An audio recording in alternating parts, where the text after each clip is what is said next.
বন্ধুরা, আজ দুপুরে আমি কি বানাচ্ছি দেখো, যে ফুলকপি ডাঁটাগুলো চচ্চড়ি করব মুগ ডাল দিয়ে। দেখো আমি কেমনে বানাচ্ছি। দেখো আমার রান্নাটা, এই কপির ডাঁটার চচ্চড়ি খেতে খুব ভালো লাগে, খুব টেস্টি হয়, শীতের দিনের তো, তাই আমি বানাচ্ছি। কপির ডাঁটার চচ্চড়ি করছি। একটু শুকনো লঙ্কা, একটু তেল দিয়ে দিলাম।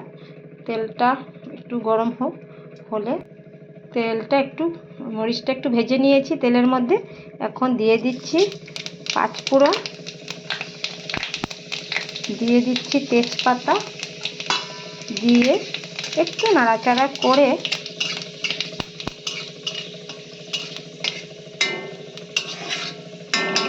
তারপরে দিয়ে দিব কপির ডাঁটাগুলো।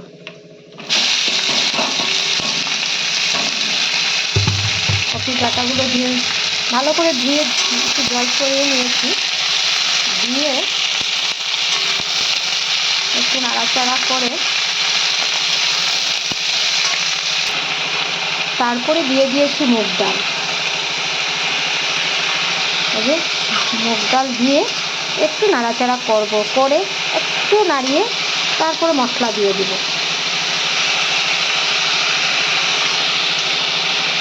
দেখো কপির ডাঁটা, এটা কপির ডাঁটা শুধু না, এটার মধ্যে লাই পাতার ডাঁটাও দিয়ে দিয়েছি।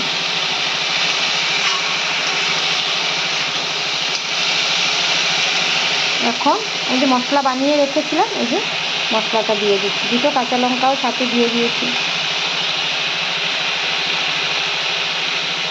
একটু জল দিয়ে দিই, একটু, এই যে একটু কষানোর জন্য।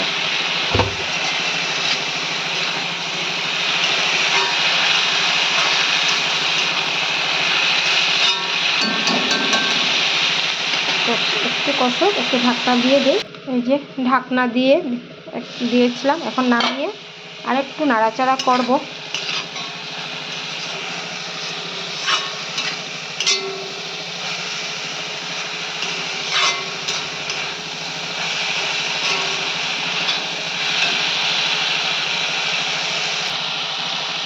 স্বাদ অনুযায়ী একটু লবণ দিয়ে দিচ্ছি, এই যে একটু লবণ দিয়ে দিচ্ছি স্বাদ অনুযায়ী,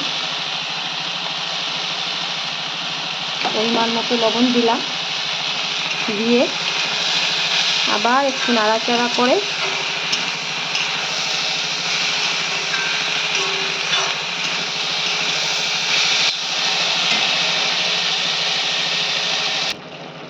একটু নাড়াচাড়া করে একটু জল দিয়ে দিয়েছি।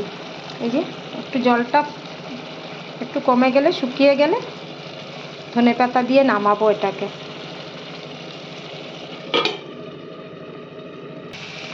এই দেখো বন্ধুরা, হয়ে গেছে আমার ডাঁটার চচ্চড়ি মুগ ডাল দিয়ে। এখন ধনেপাতা ছড়িয়ে, এই যে ধনেপাতা ছড়িয়ে দিচ্ছি, আর নামিয়ে দুপুরবেলা গরম গরম খাবো। এটাই আমার, এইভাবেই আমি ডাঁটার চচ্চড়ি বানাই। তোমাদের কেমন লাগে বানিয়ে দেখো একবার।